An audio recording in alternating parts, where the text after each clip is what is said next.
guys, it's Mr. Rafi here from Nen's Health Kitchen, and today I'm going to show you how to make really soft, sweet, yummy, hot buns.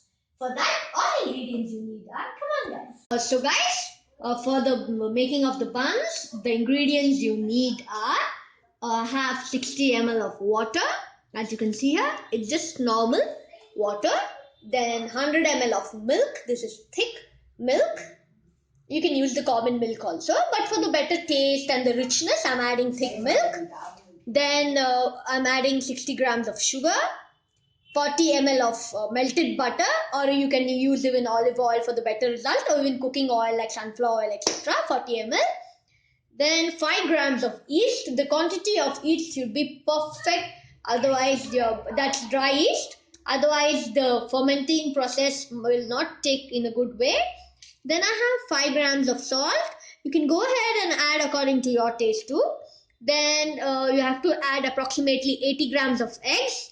But it's sometimes really tough when you get the different kinds and the sizes of eggs. So you can go ahead and add 2 eggs. It's not going to make a great difference. So I'll be using 2 eggs. Then here I have 380 grams of maida, that's all-purpose flour.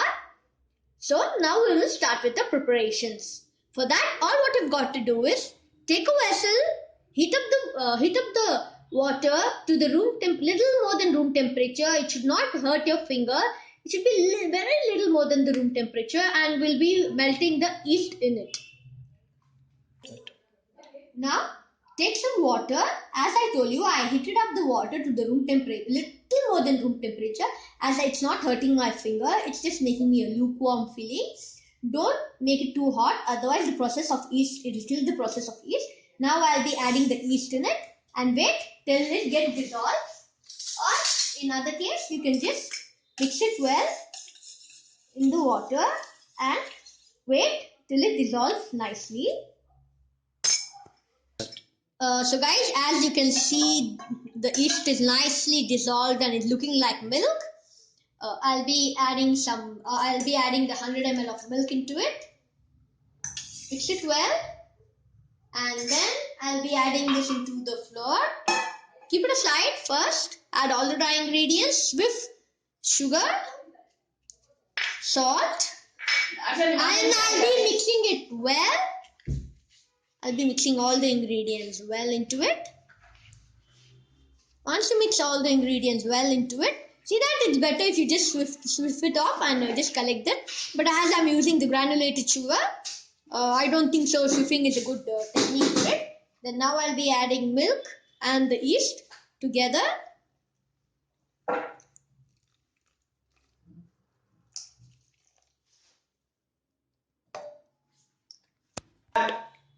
So guys, once you mix the yeast and the milk, it's not enough to make a dough. So as you can see, I have just broken 2 eggs into this. I'll be adding the eggs too. See that you don't waste any ingredients.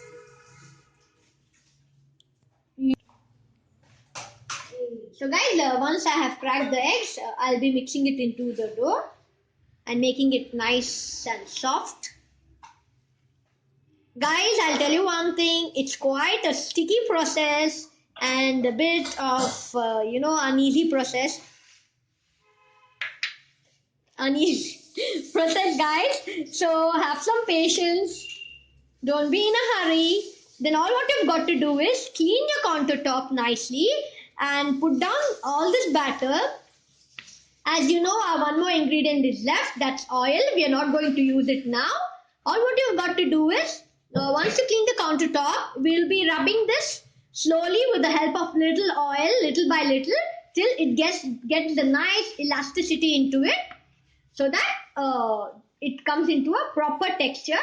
Then we will keep it for rest, approximately 1 hour. Or if it's too heated up, or your climate near your house, in your country is too hot, then you can just keep it till it becomes double the size.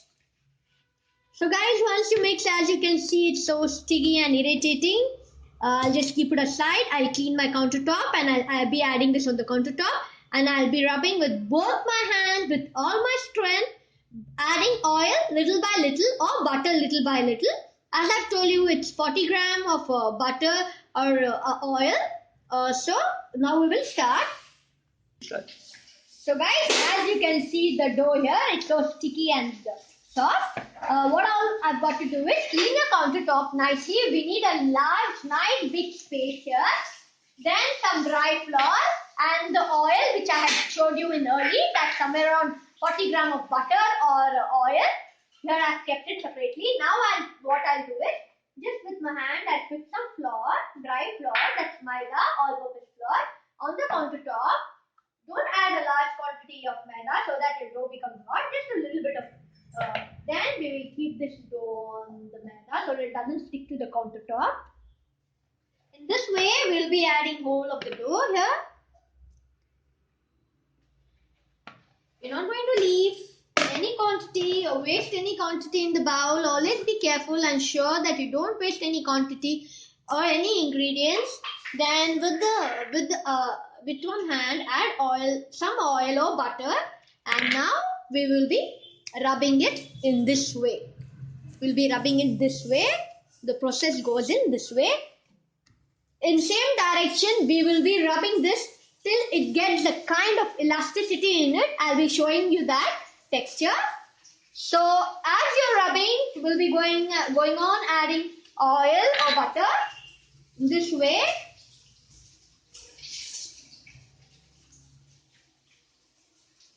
Nicely rub it for approximately 15 to 20 minutes or till you get the nice elasticity texture in it.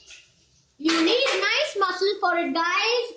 If you're a female, you can go ahead and call your brother or your husband or your boyfriend to mix this well. As boys have nice, strong, good muscles comparing to females. You just keep on rubbing in this way.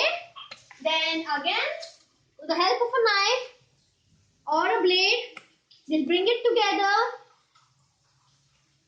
Again, you have to rub, adding oil. Don't add the whole of the oil at one time.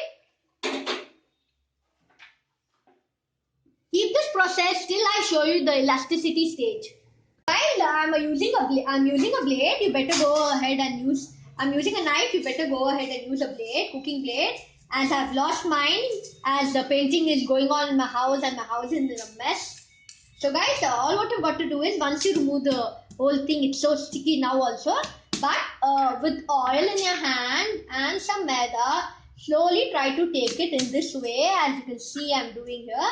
Don't try to add more maida into it, the all-purpose flour, in the order to make this nice and hard, because it should not be hard. If your dough is hard, that means your buns are going to come very, very hard. If your dough is sticky and like it's just melting off in your hands, you feel like it's melting off, so your buns will come nice and soft and really yummy, yummy. So all what you've got to do is, once you rub it nicely, as you can see the elasticity in the bread, it's not easily getting into two pieces. As you can see here, once you get this kind of the texture, take a bowl, add some flour in it so that it doesn't get stuck in the bottom, as we are going to keep it for rest in the same bowl. And for the better result, oil the sides also, because it just gets sticky all around. Oil the sides also. With the help of your loose bare hand and apply some oil all over, we'll be putting the dough into the bowl this way. See that you don't waste any ingredient, guys. I keep on repeating this because usually what happens, it's so sticky, we just get fed up and we just leave out the thing, which is not good to waste food, as there are many people who just suffer for food and they don't get much of food. We are lucky here and we should be thankful to God for that. So I always prefer not to waste anything. Nicely take the whole dough, as you can see I'm doing here. Put it into a bowl and cover it with a cloth and leave it somewhere near the refrigerator, or preheat the microwave and just leave the bowl. Just switch off the microwave and leave the bowl in the refrigerator, microwave for some time if your climate of your country or your state is too cold. And we'll keep this till it becomes double the size, or for approximately 1 hour. We'll cover it and keep it for 1 hour. You can cover it with a cloth, you can cover it with a cling wrap. Don't cover the dough. You should cover the bowl. If you cover the dough, what happens? It avoids it from expanding, and it doesn't let it ferment properly. So I'll be just keeping it like this with a covered cloth over it. So guys, once you put the dough into it, we'll be covering it with a cloth, and then we'll be keeping it somewhere near the refrigerator here where I'll get the good steam, or even you can preheat the microwave, switch off the microwave and keep it in the microwave also. I'll wait till it becomes double the size. That will take approximately 1 hour.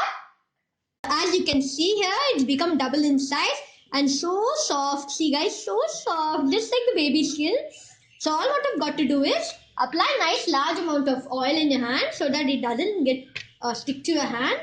With your bare hand, all what you've got to do is just remove the batter. Just remove the dough and just box it in this way so that all the air gets escaped from it.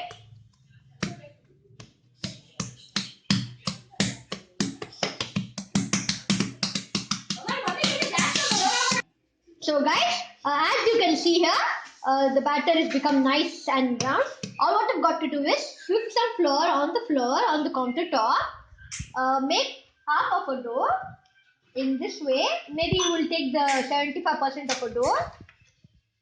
See that your knife, everything is being oiled nicely so that it doesn't get stuck on your knife and it creates a problem, as you can see. This way. Keep the separate half on the other side and take one of this the ball, this way. I need a lot of flour in this, so I'll be just rubbing it into the flour.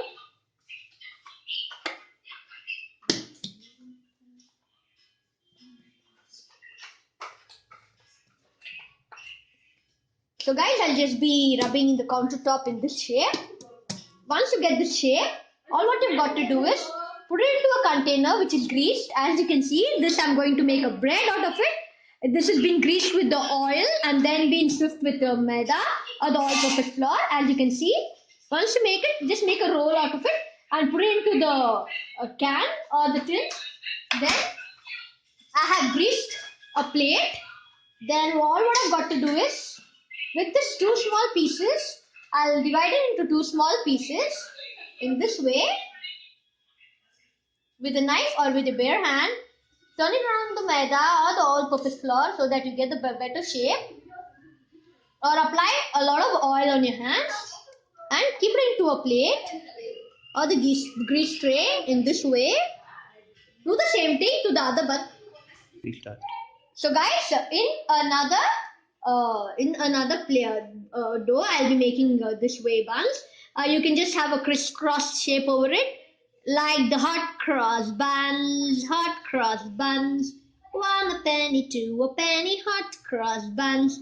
Have it in this shape, and then all what you've got to do is we'll keep it for rest for approximately 15 minutes. Once your 15 minutes is over, we'll be keeping it in the microwave. I'll be showing you that next. We'll be waiting for 15 minutes, guys. After 15 minutes, I'll be keeping the bread and the buns in the microwave. So guys, always remember, I'll be keeping on the convection mode for approximately for 180 degrees for approximately first, as I've kept the buns also together, I'll be keeping it for 20 minutes. Then when the buns get cooked, I'll remove the buns and keep the bread.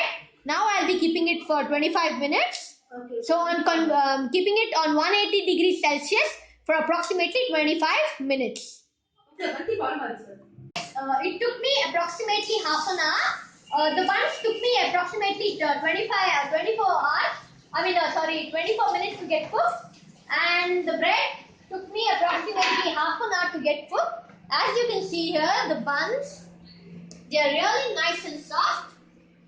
And see my bread, guys. It's really loafy, so yummy. If you want the more golden effect, you can go ahead and cook for some more time. You'll get the nice golden effect. Now we are not going to disturb it till it cools down. So guys, as you can see here, the yummy buns have been done. Guys, always be a bit careful, because what happens is different ovens take different time to get baked. So my oven took approximately 24 minutes to get cooked on a 180 degree. You can go ahead and follow according to your microwave. And I have done with the bread. Once it cools down, we'll be removing it. So guys, as you can see here, a yummy thick hot bread has been done. So all what you've need to do is, with your bread knife, nicely slice it, as you will get the soft. Just see, it's so soft, guys.